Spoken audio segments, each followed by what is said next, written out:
we go. Good evening, everybody, and welcome to Talking Leeds, episode 16, George, of these little bad boys who've been doing our Leeds United Now cooking. Yes, 16, George. We're on it. First of all, introductions. Good afternoon, good evening, and good morning, Mr. George Bearded Peacock Brooks. Wow, sir. Good morning, good evening, good afternoon, whatever the time is, wherever you're watching. I know everybody's listening or watching from a while away, all over the place, Arron. So, yeah, I'm okay. All the better for 6 points in the bag. We ended the show, I think, with hoping of 6 points, and we got that. We got the 6 points. Of course we did. It was 2 games at Ellen Road. It was no trouble at all, Arron. If we want to believe that, in reality, it really was, wasn't it? I know you were there. Yes. I mean, how are you? We were speaking, of course, beforehand, weren't we? You were actually in the presence of Mr. J. McNamee, weren't you, last night? Yes. And obviously today, virtually as well. Yes. It's a double podcast for me this evening. So I've done my match reaction with Jerry. You can catch myself and Jerry doing that if you want to go and listen to that.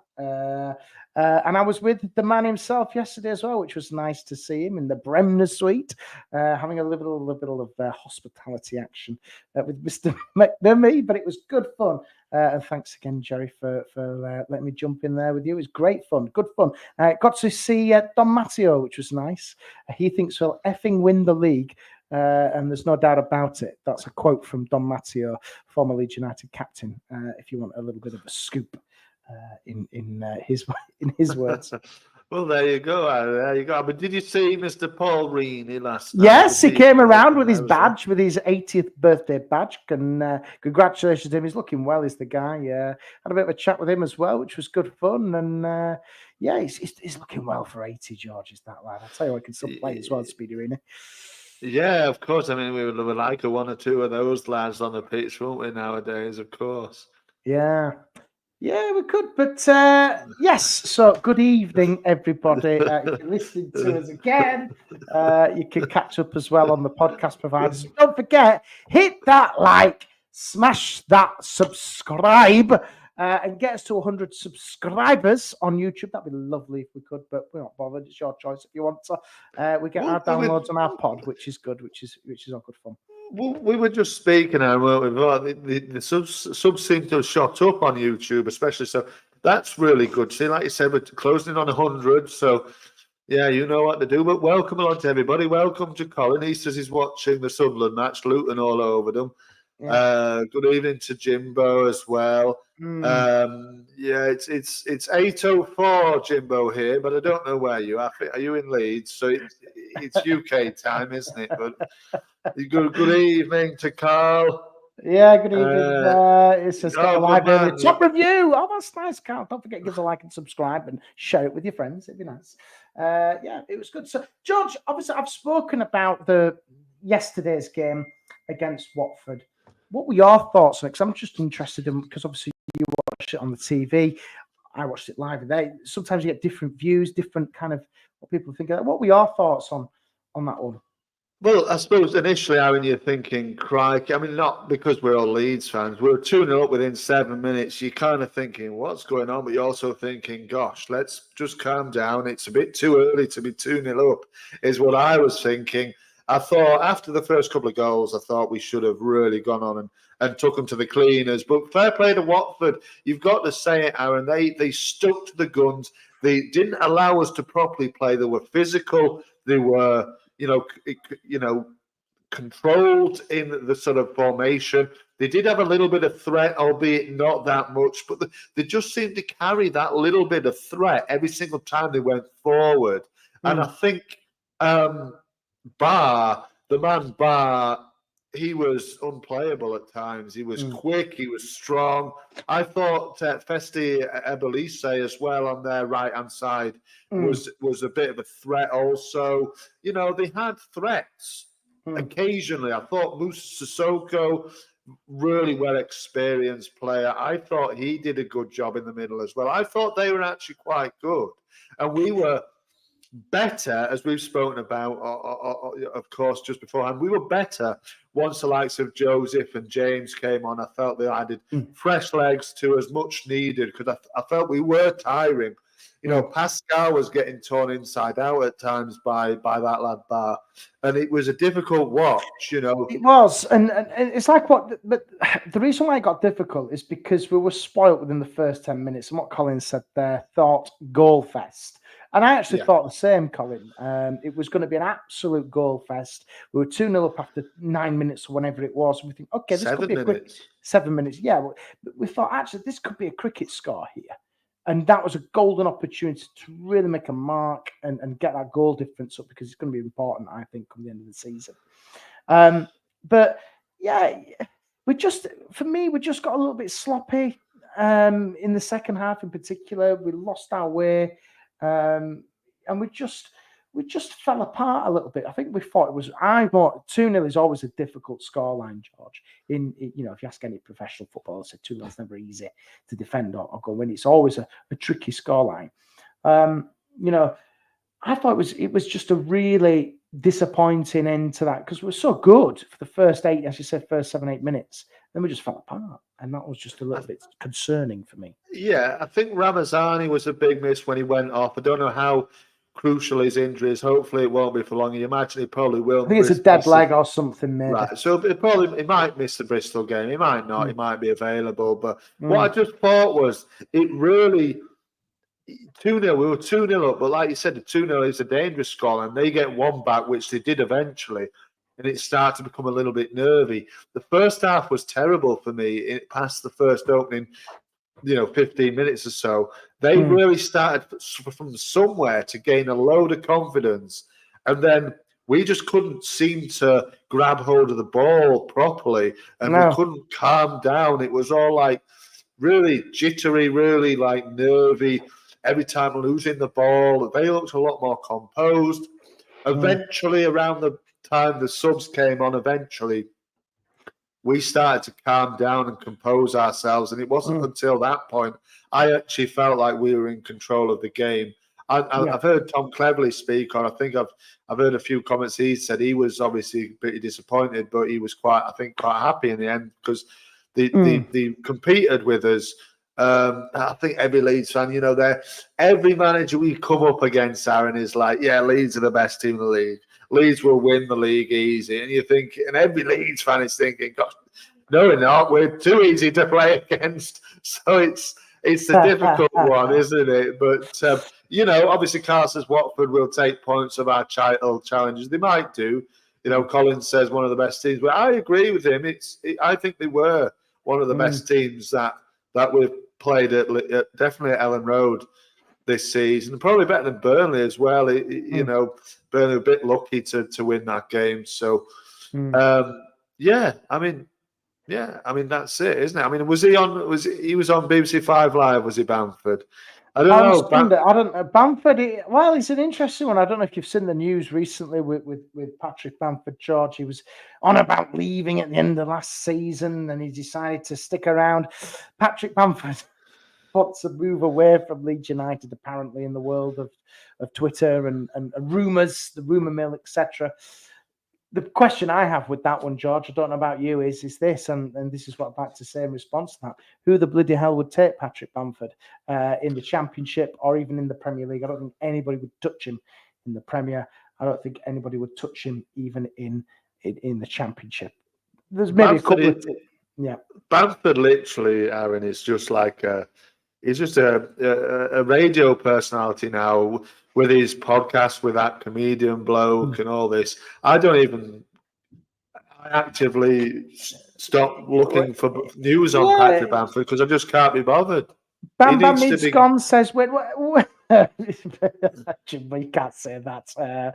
BBC's got to play Hugh Edwards. I don't know. It's just Bamford, though. He wants to move away, apparently. Where could he realistically go, George? Let's say he goes. Where's he going to go? Because he's on £40,000 a week at Leeds United. He's on a hell of a big chunk of money. He can go and do his podcast full time, his radio show. Well, as you know, when we do our podcast, George, we're not going to be able to quit our job any day soon. Well, yeah, but he's a former Premier League footballer. He's getting views. Evening to Richard, actually. Evening Richard. Yeah. 3 points is all that matters in the end, mate. So. But talking about Patrick Bamford, George, where's he realistically going to go if he does leave Leeds United? I don't know. League Two, Conference, I don't know.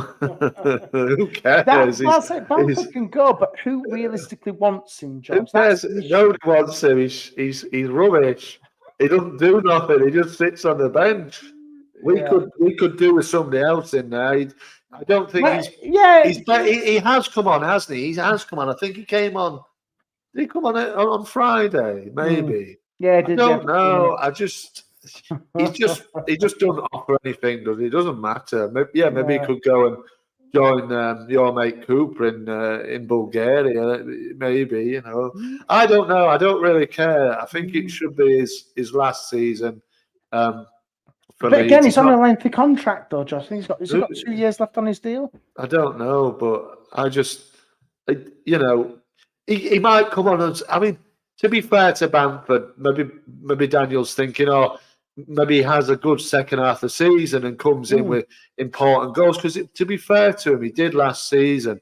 I don't know how many he ended with. Maybe it was, I don't know, 5 or 6, maybe 7. But he did score goals at important times in games. You know, he won the game for us against Norwich at Ellen Road. You know, he scored against Birmingham, didn't he, on New Year's Day? And he scored that lovely goal in the FA Cup at Peterborough. And, you know, he had odd games, didn't he? Odd moments. I think, you know, what Wayne's saying there, yes, he's been no use for us for 2 seasons. And some wonder goals maybe, Wayne. You know, I completely agree with the injury. But I tell you where I can see him going, George. And I think there's only one place where I think he would go for the same amount of money and to be kind of guaranteed game time. I can see him going to Saudi Arabia. Yeah, maybe, but I think you've got to look at and you've got to look at the pull that it can bring to a Saudi Arabian team. They can dress it up as much as they want. They can dress it up that they're signing an England international striker. They can dress it up that they're signing a proven Premier League striker. They can sign it up that he's this, you know, amazing goal machine in English football who's been all around parts of England and scored goals. You know, and that's how they would dress it up, you know, to kind of sell it to him. But I think the only realistic place he could go is probably Saudi Arabia. I don't think he'd cut it in the MLS, if I'm being honest. I think the MLS is too good. I think the MLS has got stronger over the last couple of seasons. I think Saudi Arabia would probably be a good shout for him, because then they can pay him the money, because let's be honest, he's not going to go away for 10 grand a week. I don't think he's going to go anywhere near Saudi Arabia. He doesn't seem like the kind of man to want to go away from sort of I don't think he'll want to really go very far away from his home. Hey, Colin, I'm dreaming for him. This guy could get a massive payday over there, tax-free, luxury accommodation, flights around the world, wherever he wants to go. He's got a young kid.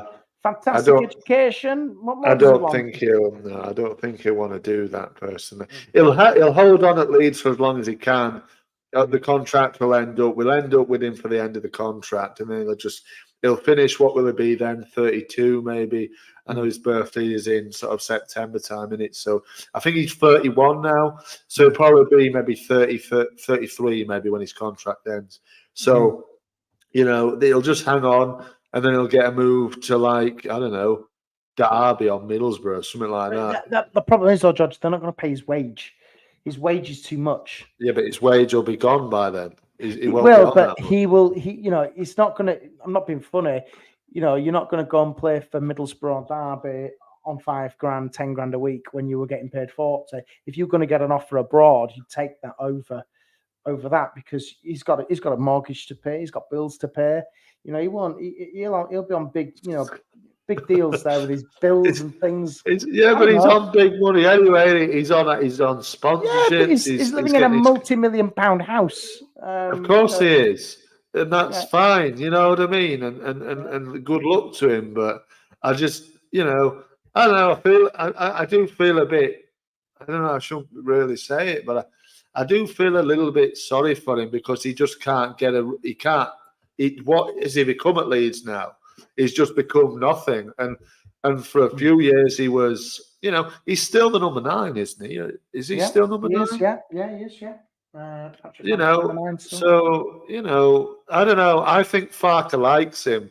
He seems to like these sort of experienced players, doesn't he? Oh, going into the latter end of the career, he seemed to like them. Look what he did with Cooper. He could have been Cooper off as soon as he got there, but he saw the experience and the leadership that he gives.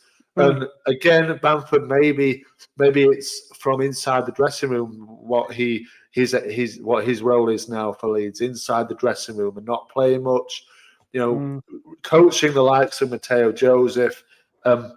Showing him the way, instead of being on the pitch himself, as I'm sure he would love to be, but he's probably admitted himself, if you asked him, I bet he'd admit he's probably done really pretty much at Leeds. He'll just hold on, and why would you not?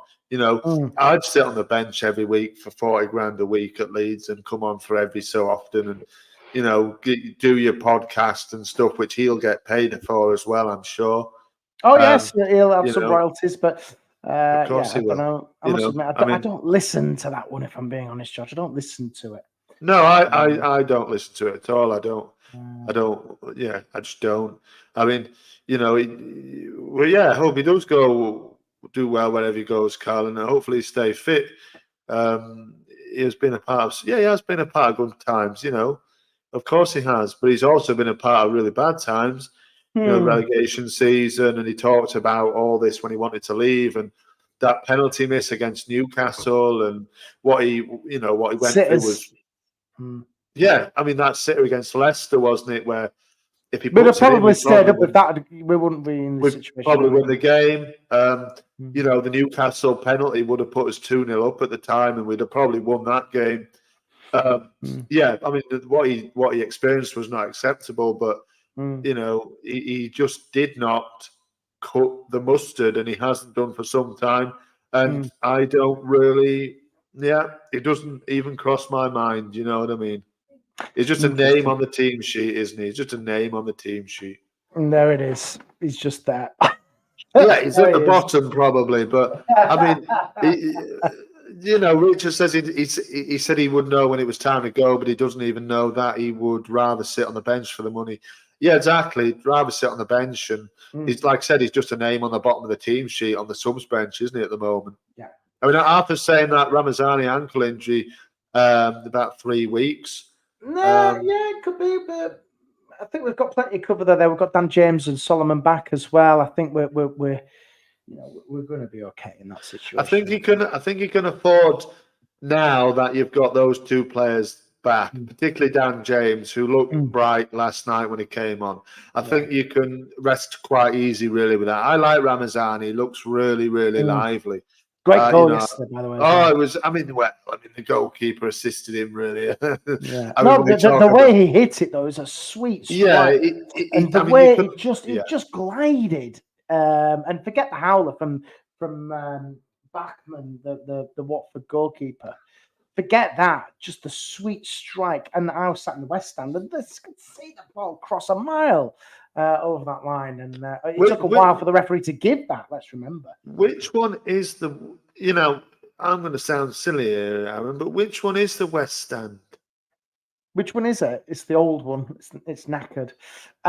Which one is it? So the West Stand is... Not the one behind the goal. Yeah, but I can't picture the road now, so... Okay, so you've got the North Stand, which is the Cop. You've got the East Stand, which is the big one, which is always projected onto TV with the Adidas badge. Then you've got the South Stand, you've got the Cheese Wedge, and then the West Stand is just behind. It's where the gantry is, and TV cameras out, things like that. Oh, it's that one, right? Oh, I see. I have sat in there before, actually. Yeah, right. Just behind the dugouts. Yeah. Right, the hospitality's in there. Right. Oh, okay. I was in the Bremen suite. Yeah. Wait, where did you watch the game from last night? I don't think you've mentioned it yet. Where did you watch it? Were you at your normal seat? I was not in my normal seat, no. No, let's move on. Let's move on, John. Right, we've got a new player, George. Speaking of new seats, Joshua Guliavogi, we think it's pronounced. God knows how it's pronounced. But let's just call him Josh. Joshua. I'm just going to call him Josh. Signed a deal to the end of the season. 34-year-old former France international. A whopping, guess how many caps, George, for internationals? For the 5 for France? Well, I know. It's 7. 7 and 15 for the under-21s. An interesting career. Centre time, Atletico Madrid, Wolfsburg, Mainz, and now he's ended up at the world-famous Leeds United for a season. He only played 11 games last year in the Bundesliga. Joins us on a free transfer. What are your thoughts on this one, Josh? Because I must admit, I'm going to start this off, and I don't know what people think in the comments. I'm a bit miffed that Leeds have signed this guy. I don't know who he is. I'm not going to pretend I know who he is, and I think, God, it's an amazing signing. He's 34-year-old. He's virtually a veteran. We should not be hamming the free transfer window. We shouldn't be looking for free agents. We should have done all our business back in August and got everything done. But we've signed him, and I'm just a bit miffed. I don't think we should be in this position. But what are your thoughts, George, on this one? I mean, you talked about this last week. I did. You said you weren't happy I wasn't about happy. it. No, but again, I'm just talking about. Yeah, I mean, we're talking about Czech Kwiaty, who didn't happen in the end, and it is Joshua Guliavogi. I, like you, Aaron, I'd not heard of him before, I must admit. I don't know how I've missed him, really, if he's a French international, played at the top level for, German sides. We know Daniel likes to dip into the German market. I know he's French, but he has played extensively in Germany. At the top level, he's captain teams. I'm polar opposite to you, Aaron. I'm all for this signing, to be fair. Anything for experience. He's clearly above the championship level, like a lot of our players are at this very moment in time. And I'm all for it. He can play centre-back as well, so we know what Pascal is like. Rodon likes a little bit of a red card now and then, doesn't he? So you need, people past James De Bayo, who I'm sure is a good player. But again, you need experience, and this man gives it in abundance. He really does. I think he is a very good signing for the short term. If he does well, you don't think he's going to play any minutes at all, Aaron, for Leeds, which is a ludicrous kind of. Okay, I think we should do a sweepstake. I do not think this guy will ever play for Leeds United, and I can tell you why. He's 34-year-old. He's got to get up to scratch. Yes, he's a professional footballer. He's probably kept himself fit over the summer. He's probably looked after himself. But is he realistically going to play for Leeds United this season? I think he will play an absolute maximum of 15 minutes combined for all that. He'll get a minute here and a minute there. But I think you could see him a massive 15 minutes max. I can't see him. And what Charlie Krug must be thinking is beyond me, because we've got a really talented youngster who's sitting on the bench, and he was crying out for him yesterday to come onto the pitch during the Watford game, crying out for him. And I just think, what's he got to do to get on that pitch? And now he's come in. I don't think he'll get a sniff either. So I don't know. It's a really interesting one, George. I don't know. You know what I mean? No, I think, I can see your point, Aaron, but again, I don't think Charlie Krug would be the right atmosphere at all to throw him in yesterday at all. This man, you could probably throw him in if it was a situation like this. He's up to speed. From what I believe, he's been I think he's been in the Far East or something. He's been keeping himself trim. Yeah, I think where was he?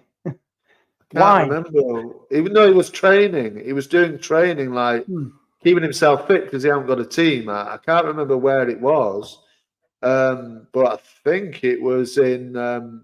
Good lad. I think it was somewhere in. I think it was Abu Dhabi or something like that. Dubai. He was in Dubai.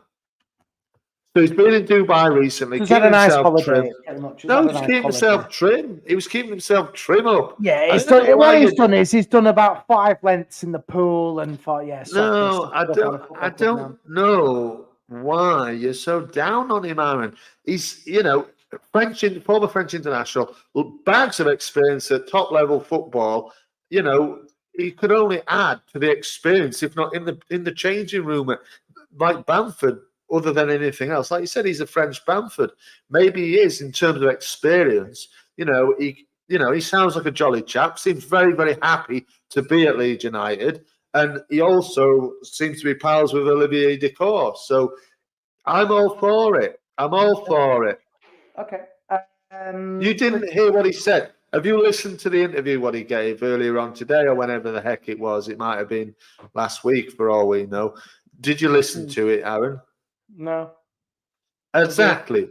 So, give him an opportunity, man. He doesn't need an opportunity, George, because I don't think he will get game time. It's like what Richard said here. It'll be hopeful help of the lads, and it seems to know what he's wanted of him, only to get game time in an emergency.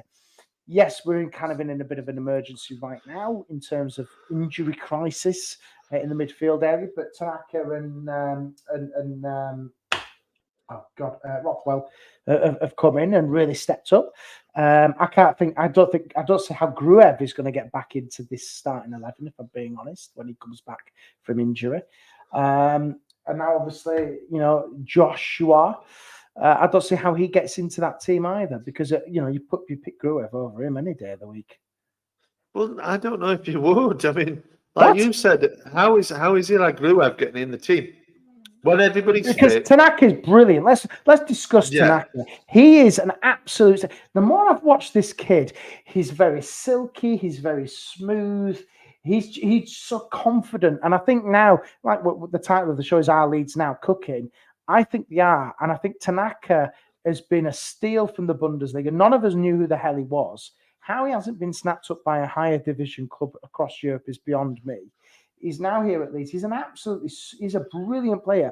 And I think, George, speaking of Leeds as a whole, compared to last year, yes, it was 2-1 last night. Yes, we beat Sheffield United convincingly 2-0. We looked calm, composed. We looked like we're organised. And there's no panic. We don't seem to panic anymore. And I think Tanaka has brought that, because the passes he was picking out yesterday was just unbelievable. Oh yeah, I mean it was yeah. I mean he was so calm, like you said, on the ball. Every time I've seen him, so calm on the ball, Arron, so composed. He runs into the attacker, and you're thinking, "What the heck are you doing?" And then he just kind of just calmly shifts the ball and passes it into space. He's fantastic, is Tanaka, and I think, going forward, when everybody's fit, Arron, you've got to say it have to be Ampadu and Tanaka in the middle there, and Gruev and Rothwell, if he's still around next season. Say, they've all got to wait. And I think Rothwell, especially on Friday night, I think Rothwell was fantastic. He was my man of the match against Sheffield United. He was just absolutely everywhere on that pitch, and again, I think he kind of went missing a little bit against Watford, but boy, oh boy, I think we were panicking a little bit, George, weren't we, a couple of weeks ago with Gruev and Ampadu being out for a long period of time. But now you've got these two, and they've really stepped up here. I think it's really hard for them to get back into this team as things stand. It will be, yeah, and I think Rothwell, I'm with you, Arron. I think he did go missing a bit last night. I thought Tanaka was definitely the better of the two. On Friday night, they were both just as good as each other. They were fantastic. But I think Rothwell will only get better with game time, and that's what he's not got over the first 8-9 games of the season. So he will only get better with time. As Ampadu and Gruev come back into the squad, then you've got 5 fully fit centre midfield players and lots of options, with Gulavogi as well. You've got a lot of options there, a lot of really good options, and who goes where, everybody's pushing together. That's the main thing. You don't want a bad egg going on and say, I'm not playing, I'm not bothered now.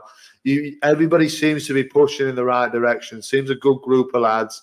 And, Ampadu's always, I know he's the captain, but he's always bigging them up on social media, even though he's not playing currently. And everybody's moving together. And to be honest, it's big, but I don't think we've missed either of those two lads since they came off injured. And that says something, because Ampadu, it was potentially going to be a massive miss.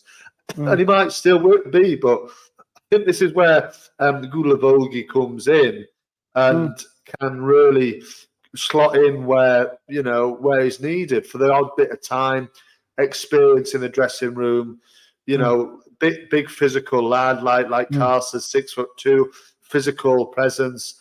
He can only bolster the options that we've got. Okay. I'm looking forward to when Ampadu and Gruev get back, of course. It's something. It's like what what we're discussing. I think with them two when they come back, and it's something which we didn't have last year. And I know we shouldn't really compare us to last year, but we have to kind of give us a benchmark. The strength in depth this year is so much better than last year. Last year it was the Ruter and Somerville show, and when we got found out, thinking Blackburn at home, Southampton at home, etc. in the regular season, and even in the playoff in the final against Southampton, we were caught out by playing it to them too often. You look across the pitch, you look at Aronson, Ramazani, Nonto, to an extent Pirot, even though I don't rate Pirot. I think Pirot was poor yesterday. I think he looked tired. Now we've got Mateo Joseph who's come in. We look, there's a lot more options available to Daniel Farke. And then the bench again looks stronger. Got Solomon on there. Dan James yesterday as well was on the bench. Got real quality as well on there, which can help change or chase a game down if we need to. Well, yeah, this is it, Arron. Exactly. There's more quality. It's the pitch. Like you said, across.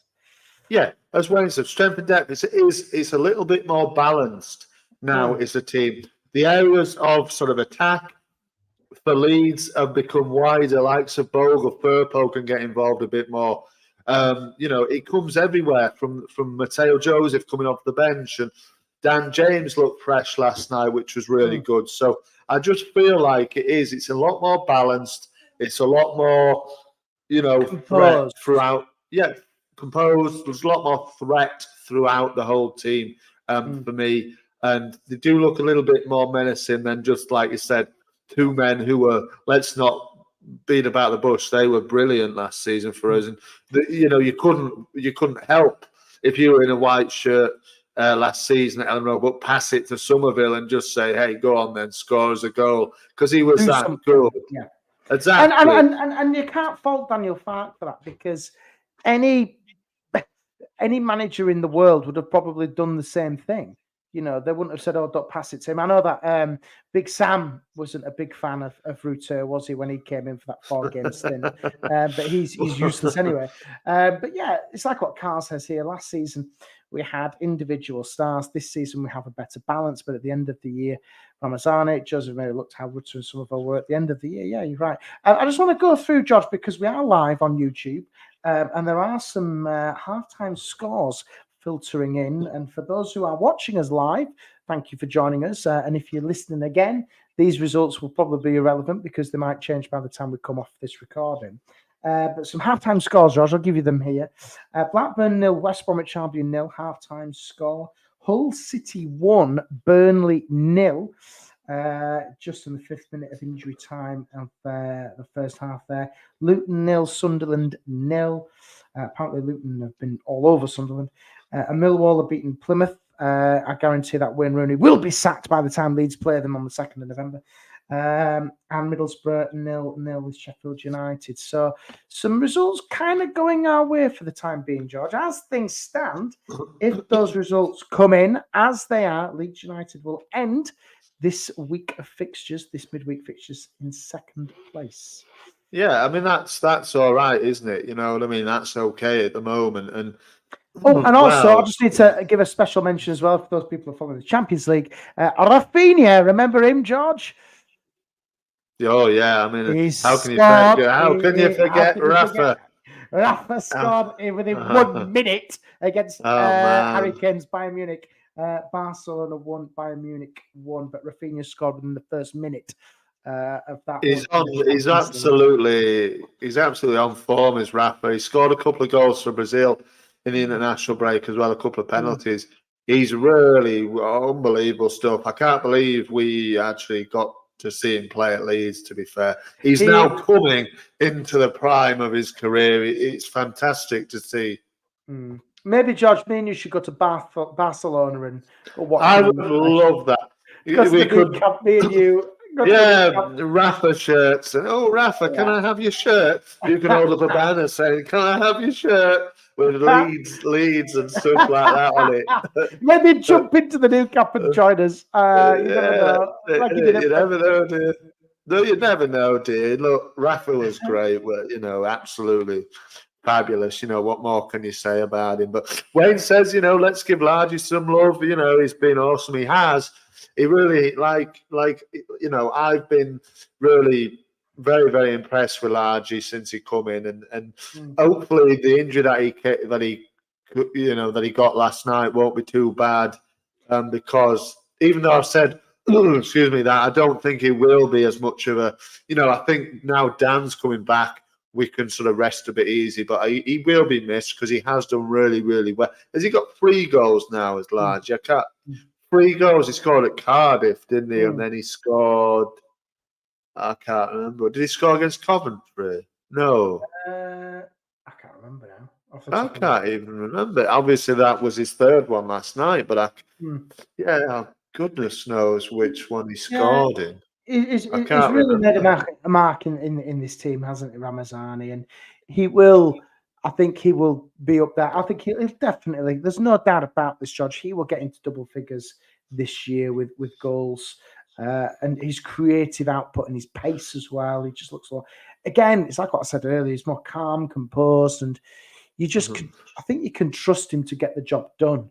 With Somerville, he could, he just didn't find that killer pass last year sometimes, and you just think, I think his decision making is a lot better for me as Ramazani as well. He looks more molded, and I think he will get better. I think this is just the start of him, if I'm being honest. Yeah, it definitely looks a bit more right. I would say that, and you can people won't thank me at all for saying this, really, Arron, but you can understand why, because he's been with Man United. I mean, people won't thank me for saying that, but they know how to bring up football players and how to bring up youth players, and so he will have got that schooling from there. And for me, a very, very good player. Somerville, almost like for like replacement, maybe a little bit better. Although Somerville was gung ho, wasn't he? And he was bang. He was all about making statements with fancy goals and things like that. So that was, that was very, very exciting to see. But Large is a little bit of a different player, and Wayne also says about Schmidt. I assume it's Schmidt you're talking about, the Swiss Army knife. I hope that Schmidt plays at left back. We know Junior is injured. He's suspended for Saturday. So he's going to have to switch it up. We were talking about this last night, weren't we, and with the other boys as well. And we all sort of maybe thought that Byram, unfortunately, was going to get picked. And it probably would be Byram. But for me, you'd throw Schmidt in. He's a similar sort of player, or could add the same sort of things as Firpo possibly can. So I think that personally it should be Schmidt. I think he can get up and down that left-hand side. I think it'll affect the game a lot more than Byram did, because Byram, like I said last night, I feel like Byram was a little bit like Shaq in the fact that he just offers nothing, really. I think he's just a solid player, isn't he, Judge? Solid championship old bastard. He'll just do a job for you.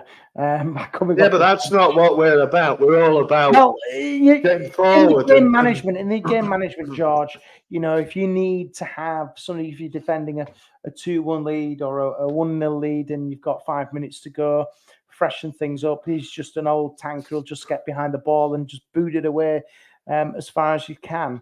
And you need that sometimes. Because ultimately, it's not about the way we play, George. It's not about the style. It's about getting 3 points because they're so valuable. And and like what we saw against Sunderland, you can easily throw away 2 or even 3 points if needs be. You can easily throw points away, and we don't need to be doing that. Well, you can, yeah, but I still think, you don't need to put Byram in the team. Is it going to be? Let's be honest. If Leeds get promoted this year, will Sam Byram be hanging around? No. But you forget, and I forget that Byram played a lot of games in the Premier League as well. For West Ham, I think he played in the Prem for Norwich as well, didn't he? So, he's got a lot of experience, but I just don't think he's. Yeah, I just don't know. There's something about him. I just think, I don't want you in the team. I don't know. Unfortunately, because I know he's a Leeds boy, and I did really like him the first time he broke onto the scene, and he was really good. But I think he's just past it a little bit, really. Okay. Talking about Ramazani here, great replacement for Somerville at this level. We weren't getting any better. Brilliant signing by the club, and Wayne agrees with you there, Carl, saying well, you've got to get better than Cree. Yeah, you've got to say that everybody bashes the 49ers. I have seen it at times online, and hey, you think we have, George. We've questioned them. Let's not. Yeah, of course. I mean, we have as well. So look, and at the moment, especially you, sir. You're the one who's questioned the most. You're the one who's hanging for Will Ferrell to get him out. No, yeah, exactly. I don't. Yeah, but look. I mean, having said that, the 49ers have brought the likes of Ramazani in. They have bought well eventually, didn't they? At the end of the window, we bought well. I think they've trusted the system, haven't they? They've trusted the recruitment process. Obviously, it's 10 times better than what Mr. Orta was. And I think when you look at what we've brought in, especially Tanaka, I think he's going really under the radar here without this. Yes, we're only 11 games in or whatever it is, but you actually think what an absolute steal this kid is. Yeah, it's a really good signing. It's a really good signing. He, for me, is up there already with the signing of the season. He could be a contender for Player of the Year for me, could Tanaka. If he gets a goal or two, that's what he needs. I think particularly if it's at Ellen Road, people are going to erupt, aren't they, if he scores. So he's already fan favorite. And he got a chant literally within 2 minutes. Yeah, so he's off his debut. He literally got. He's a fan favorite already, isn't he? And I think that's the way we go. I think we latch on to players and things like that, and and he's certainly one that Leeds have done that with. I'm looking at this here, Colin. I've never, ever celebrated Victor Orta. You clearly haven't listened to anything I've said to you at Ellen Road. Victor Orta is an absolute disaster for that. I mean, but some people did celebrate him, Aaron, didn't they? You know what I mean? There's only one player, and it's Rafinha. He's the only one. And bringing Bielsa to an extent. But other than that, he's at fault for where we are right now. Well, I mean, look, Carl said, further up, didn't he, about he's nearly 40 and Rafa's the best player bar Batty that he's seen play for Leeds, and you know what I mean. He's probably the best player I've ever seen play for Leeds. 100%, I agree. And that's it. You so silky, so creative and skillful. He was just magic, wasn't he? Really, he was real magic. There's not often we get Brazilian players pass through Leeds, is it? And he was something special, Yeah. Under fact, we haven't made one bad signing. They brought some top quality for this level. Ampadu Road on Tanaka so far. Byron, considering his fee, is a good signing, says Carl. I mean, Byron, I understand the argument with Byron that, he's a kind of an experienced experienced English football man. He knows what the score is with championship football, and he's there to just get you over the line now. But yeah, I mean, to start a game, I think it's a bad idea, really. 5-10 minutes at the end of the game when you're trying to close it out. But for the whole match, I just don't think, because what we want our fullbacks to do, Arron, is get forward and join in with attacks. Can Byron physically do that and then get back if it goes to heck and get back and defend? I'm not sure he can. Whereas, obviously Firpo can, and also I think Schmidt, from what we've seen, can as well. So it's Schmidt all day long for me at Bristol on Saturday, but I'm not the manager, am I? You know what I mean? And I just want to go back to Richard's comment further up. I know I saw it. I don't make any mistakes on my channel, Richard, but you're talking about my shirt. You're talking about Melia, the goalkeeper shirt. I'm not wearing blue. I'm not wearing blue, mate. So no, there'll be no mistakes on my channel. You've been caught out, George. Here it is. I like the shirt, George, but I hope it does not keep making you make mistakes on your channel. What mistakes have you made? You might as well come clean. This isn't. I don't know. That's Richard. I don't know. Is anybody watching my channel? If you want to, of course, you know where it is. The Bearded Peacock. I will be doing a Bristol preview. I haven't managed to get any Bristol podcast on for this one, actually. So it will be. There probably isn't any, George, because I think there is one actually, which I did notice, but then I ran out of time to message them. So I'm just going to be doing it myself probably tomorrow evening. I was trying to get one out on Gulivogi. But I just haven't had the time, so I don't think there will be one. I'll mention it though in the preview. Ayo, let's go.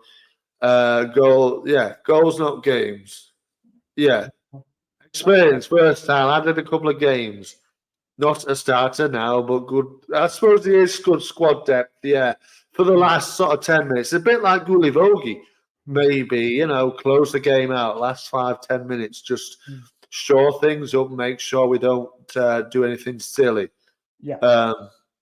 But no, who would you start? You're on about Byron and that. Who would you start, Aaron, on left back on Saturday then with Firpo in suspended? I think Schmidt. I think I kind of agree with you. I think Schmidt needs to have a go now. I think he's been sat waiting around here to scratch. He was a deadline day signing, if you remember, George. We brought him in. I think he's probably the cover for right back and left back, which we've kind of got other than with Sam Byron. I think I'd like to see Schmidt given a run out now.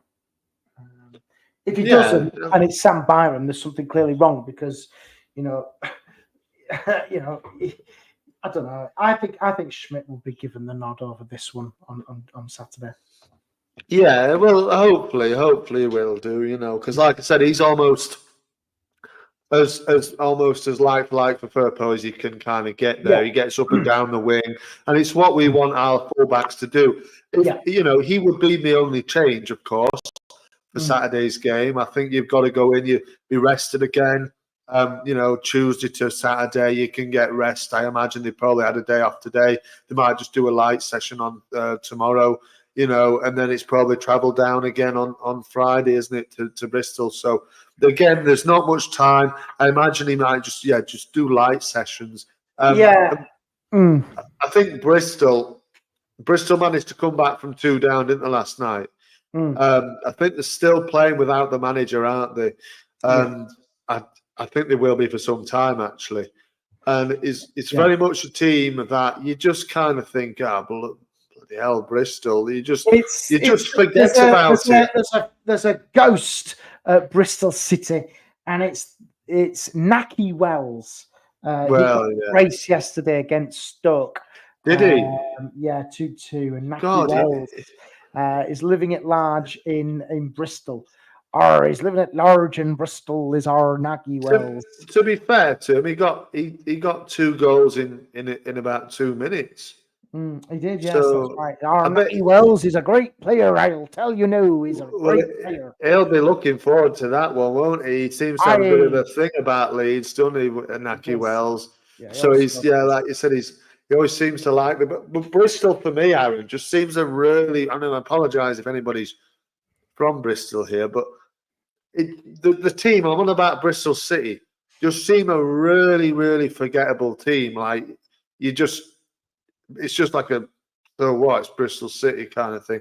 Who cares? You know what I mean? No, it just seems like a really dull championship at best team. It just seems Mid-table like, championship yeah, side. that's what I mean. Just a boring old championship team.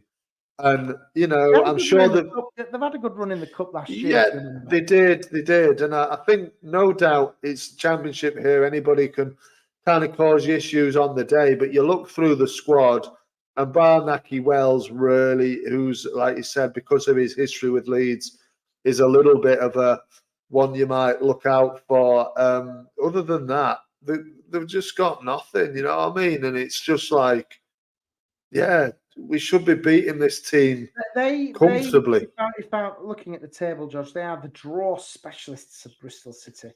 Yeah. 6 of their games so far. I think that is the most in the championship so far. Yeah, I mean, it's like I said, it's just like a steady, really, really steady, not doing anything championship team every single season. You know, if you look at last season, you know, finished 11th, they'll probably finish around that this sort of time. It's just a really yeah. It's always a difficult place to go as Bristol. You know, you're away from home. If you look at the table now, we're taking on average 2 points per game. Bristol City away. I know we beat them there last year 2-0. I'm expecting a similar score. Get your predictions in, guys, for this one. Bristol City away on Saturday at 12:30 kickoff. If you're going, let us know as well. It's an early kickoff. It's an early kickoff, 12:30, on Saturday. Yeah. George, what are you thinking then for this one? Because it's going to be a potential tricky game, this for Leeds, I think. But we've got some favourable fixtures now. I'm not going to say easy. I'm saying favourable. Favourable fixtures coming up. How do you see this one going against Bristol City? No, it's going to be a win, Aaron. I mean, you say it's a tricky place to go. Leeds haven't lost there since 2016. I'm only thinking Naki Wells. No, it's not. It's not. Okay. We've lost there. We haven't lost there since 2016, and we've won. We've been there, a couple of times. 3, 4. We've won all 4 games since that we've played there. Okay. So, and it was 1-0 last season. Willie Nonto scored. It was a little bit of it was a difficult game there, actually. I think it was a Friday night game, but yeah, it was. Yeah. I don't see anything other than a Leeds win. I'm going to go 2-0. Look, any game in the championship, because it's Leeds, they'll pack it. They'll try and get us on the break, like Naki Wells, like you said. Try and do it, and they might. There's always that threat that the other team might do something, but you've got to come into this game, like you said, favourable fixtures. We don't want to say easy because we know what the division's like, but this one for me has to be a banker. And it has to be only way is a Leeds United win. You know, okay. I'm going to go with 2-0. Okay, 2-0. 2-0. Do you know what? I'm going to agree with you, George. 2-0. Okay. Colin says 2-0 as well. So, yeah, Bristol City. And then after that, it's Plymouth at home, Millwall away, and QPR at home. And then it's the dreaded Nations League and the international break. So 4 games, George. But like you said, because like you said, Aaron, if you're getting to the next 4 games, the favourable games, if we can get to the top of the league or into second at the very least, by the close of play and into the next international break at the middle of November, then we're kind of going all right, aren't we? You know what I mean? And well, that's it then. Well, the next international break is March after this one. So the season can really get running. But there's 4 more games before that, before, you know, we then go a run of no breaks and it's week in, week out football for Leeds. But they are favourable games. Bristol City away, Plymouth at home, Millwall away and QPR at home. How many points, George, from those 4 do you think Leeds will take? Out of those 4 games, so it's Bristol City away, Plymouth at home, Millwall away, and QPR at home. Yeah. It's got to be 12, mate. It's got to be 12. 12 points. 12 Oh, points. I'm going to say we might draw a silly one. I don't know. So where's the draw going to come from? I don't know. Maybe it's going to be away at Millwall, possibly, but we did batter them there last season. It was an easy one, wasn't it? Actually, no, scratch it. 12 points.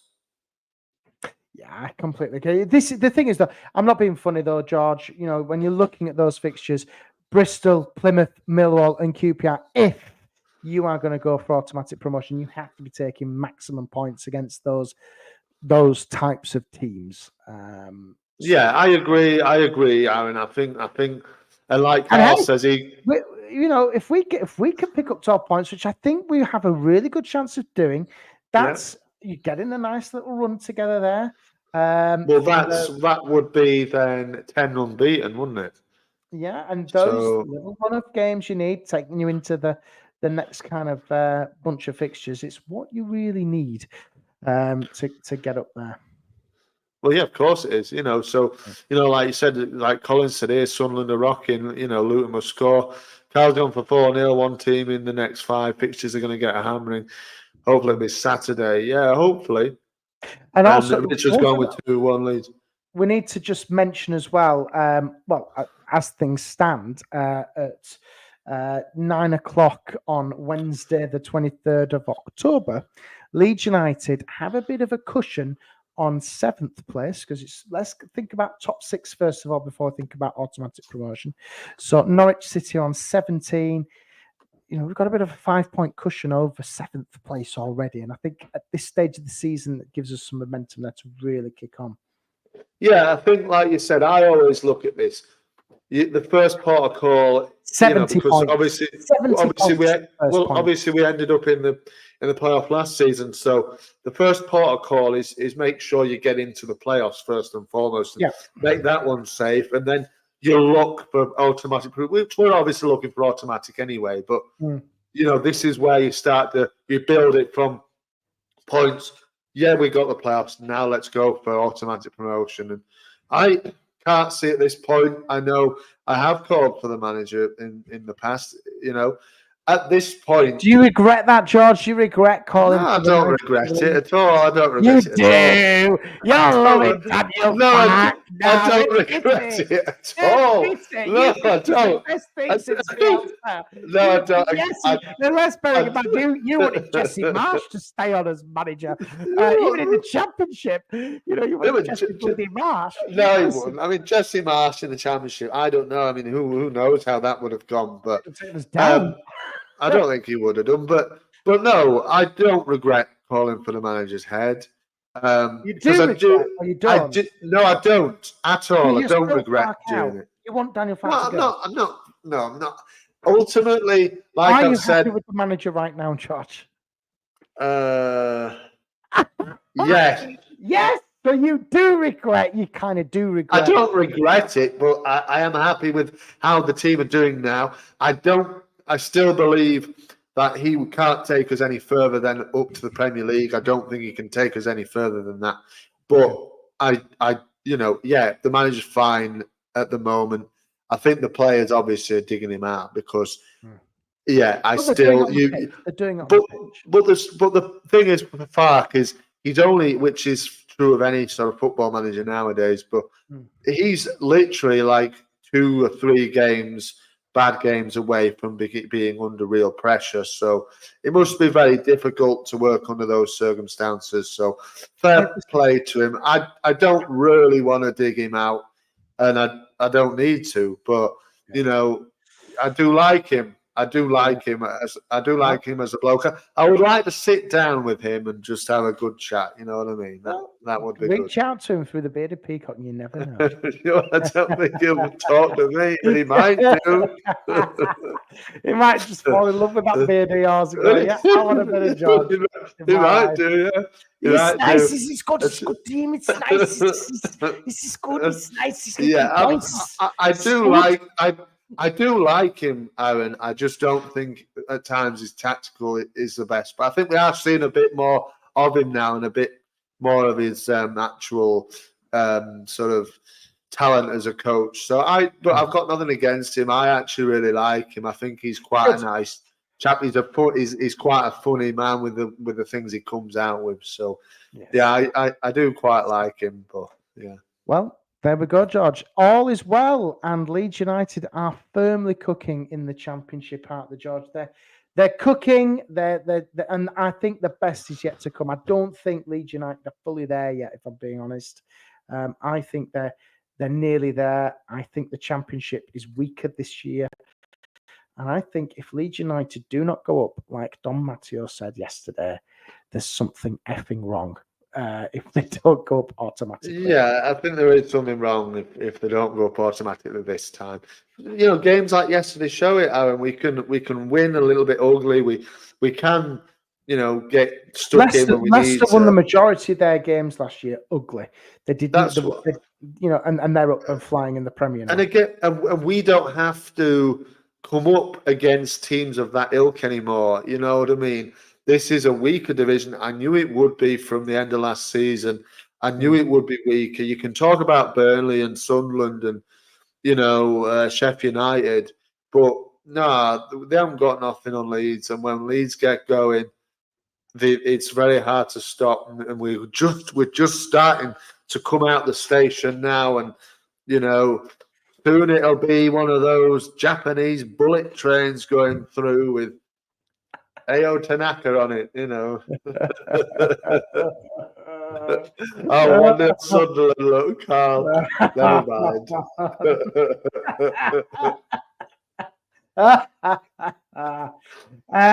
Listen, if it is 1-0 Sunderland, nothing has cropped up on my live score yet, but listen, so you can't, it's just come up now. Fair play to them. I hope they win. I hope they do the deed and get up, because it'd be good for Sunderland to be in the Premier League. It really would. But as things stand at 9:02 on Wednesday, Leeds United are going to be second if things go their way. And Colin says there, Sunderland have scored against the run of play. But do you know what? That's the beauty of the Championship, and that is why we love football. Yeah, well, that's it, isn't it? Football is what it is. That happens in football. Yeah. You can, there's a lot of time to go. I'm personally not too worried about what the other teams are doing. Just at this moment, we're only 11 games in. There's plenty of time for things to turn around and stuff. Oh, yes. And they can easily follow it. They've started off really well. I'm not too worried about Sunderland at all. But who knows? Come May, we could be having a different conversation. No, yeah, well, this is it. You never know, do you? But for now, there's a long way to go. And all is well at Leeds United. Who cares? Let's just get into second place first before we go for any titles. George, it's been a pleasure. Thank you for all the comments, guys, which have come in. Don't forget, give us a like, give us a share, give us a subscribe. Please do allow us to grow and reach that magic 100, that 3-digit number. We haven't played a game of... we need to do this quickly, because I was doing this earlier. A quick game. We'll do it. We'll save it for next week. A game of Where's everybody been listening to Talking Leeds? We'll do that next week. Let's keep it going. So please give us a share, give us a subscribe, talk to your friends, tell us about us. Subscribe to the Bearded Peacock as well. Do that as well. Because he wants Daniel Fark on his channel. Yes, the only way he can do that is if you give him a like and subscribe. Yes. And do as well on the podcasts, on your Spotify, your Apples, and all that sort of stuff. Do give us those reviews and get us up there as well. It always helps. And it only takes 1 second to smash a like and smash a subscribe and smash that whatever buttons they are on YouTube.